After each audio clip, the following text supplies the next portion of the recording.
Okay, today is Sunday, and yep, you guessed it, it is the weekly tarot show. Sorry I've delayed a couple of days, just the way it is. I'm doing this for fun, so what the hell.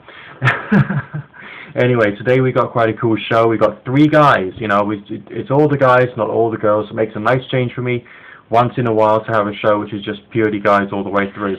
Anyway, here we go. We're starting with Craig, who's writing a couple of novels and wants to know about finding an agent and getting himself published. Alright, so what we'll do, Craig, is we'll just do a very short reading. We'll have a look over the next few years and we'll just see what kind of things are coming up for you. And again, taking it one step at a time. The cards are already shuffled. I've just cut about 6 times just because it adds to the randomness. Now, here we go. I'm just dealing out the cards now. We'll see what comes through. Alright. You got a bit of a ride ahead of you, I'll tell you that. I mean, the general feeling I'm getting is your short term, looks like you got a lot of things to be hopeful for, because there's going to be lots of tiny little things coming through, which you'll see as being a struggle to get somewhere. You'll be holding your hope up in place and trying to get that feeling of self-actualization. This card here, which is the Four of Staves reversed, is talking about a feeling of happiness and self-actualization which isn't quite there yet. So it looks like it's not quite going to happen. You're going to have some disappointments on the way, probably within this year. So yeah, there is. I want to try and put this as plainly as I can. There's going to be some moments which are going to cause you some unhappiness. Do not completely give up. Every single time you get a feeling of failure, that's an opportunity for you to learn from and to change your tactics and change your methods of doing stuff. But after that, and I feel this will be coming towards the end of this year and starting in next year, 2010, we've got some excellent signs of new beginnings and hard work actually being done and steering your career in the right direction. So as far as finding an agent, yes, it does look like that's going to happen, and yes, it does look like you're actually going to get some good work done. Moving on long term, the Hermit card here is coming out really powerful for you. In this particular case, I mean, the meaning of the Hermit card does vary a lot depending upon the context, the question, the other cards around it.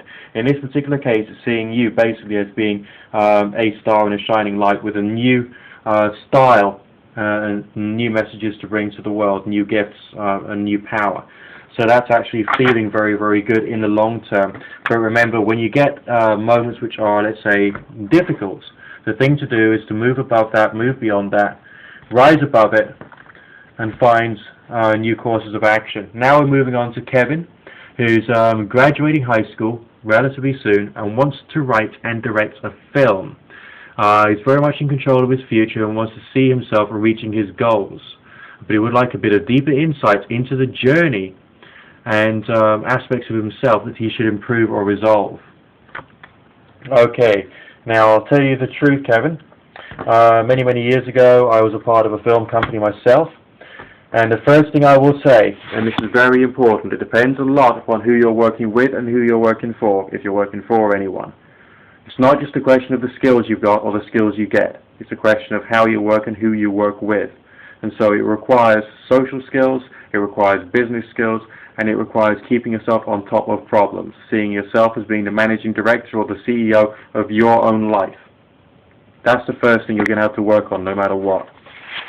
Okay, but let's just see what the reading says. And again, we'll try a similar methodology. We'll just have a look over the journey.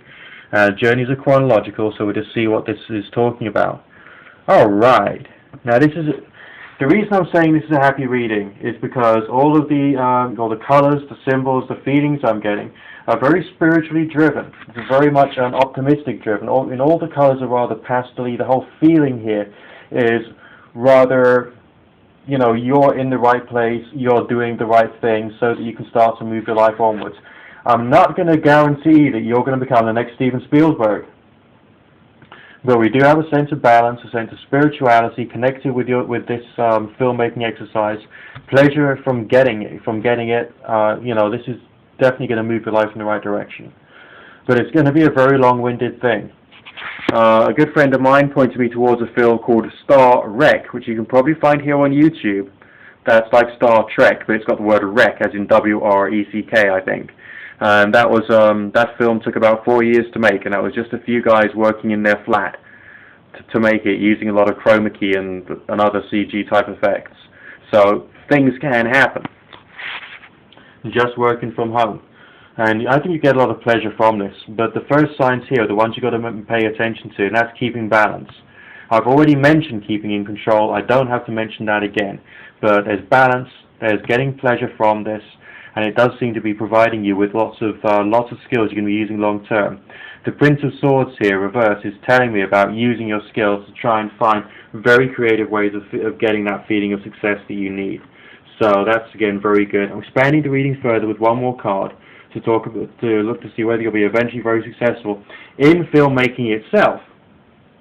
And yeah, the signs are very strong. The Sun card often deals with very sunny things, happy emotions. If it was a love reading, that would be very, very positive for a sense of loving joy between two people. But no, this is not a love reading. This is like a career and future reading, talking about you feeling content doing what you're doing. So again, more positive signs. Now, just another quick shuffle, and we'll do the final reading, which is for Jack, who's involved with an older woman. And he wants to know whether it's going to work out. We'll do the 8-card relationship methodology, which is just the traditional Nick Dutch way. I've been doing it for years. And we'll see what comes through. Okay, right now, listen, Jack, you may have a lot of love for her there, but there's someone else involved, which feels to me like possibly the ex coming back. Watch out. This is a woman who's had plenty of relationships, and there's someone else from her past coming back. On her side of the reading, yeah, she's going to want to try and work hard to make sure that she gets the relationship of her dreams. And yet there is a feeling that you are somehow involved with this. But on your side of the reading, although we have signs of wanting to try and set up something new going between you and her, like a new phase in the relationship, we've got some confused signs here in the upright 3 of Swords, which is talking about unhappiness. So in trying to get your final goal, it's going to be difficult. Alright? Now, how does the future actually pan out? Well, this is looking better than the here and now signs are talking about. All these 5 cards down here relate to here and now, more or less, okay? Depending, of course, upon the cards, the meanings of what's coming through to me. But this part of the reading, these 3 cards deal with your short-term, mid-term, and long-term futures. And they are all very happy signs. So, Jack, I mean, I don't want to get your hopes up too high, because obviously you've got a very tricky situation in the here and now. But here we got a sense of a spiritual feeling of connectedness, and a sense of loving joy, and a feeling of there being only a few moments of irritation, but basically nothing really serious there. So your cautionary signs are in the here and now, they're not in the future. So whatever decisions you make now will have an impact upon the future, and it's your responsibility to make that good. Okay, I'll expand the reading even further, and this is even more funny, okay? Because once again, we've got the Sun card coming through. You do have a future with her, but it's going to be bloody hard, you know, making sure you get it sorted out, bearing in mind she's got someone else coming back into her life. Alright? Bottom line there, Jack, look after yourself, think smart, act smart, be clever, and enjoy your time with her, okay? Good fortune and God bless one and all. Nick Dutch signing out.